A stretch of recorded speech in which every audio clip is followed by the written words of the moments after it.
ධර්ම සංගායනා ඉතා පහසුවෙන් මතක තබා ගැනීම ඔබට ප්‍රශ්නයක්.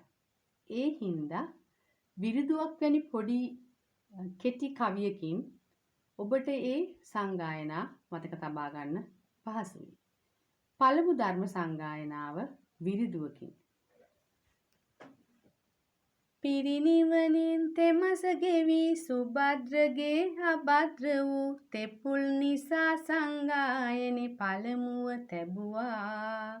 මහා කසුප් හිමි මුල් වී අනුග්‍රහය අජාසත් 500ක් රහතුන් විත් කළේ ගායනා.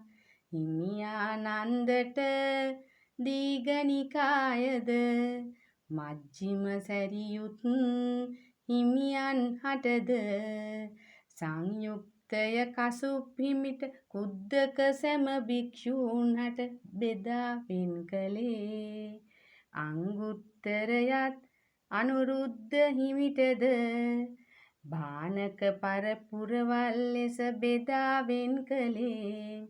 කුඩා අනු කුඩා සිකපද වෙන් නොකරම සියලු පදද ආරක්ෂා කිරීමට තීරණය වුණේ.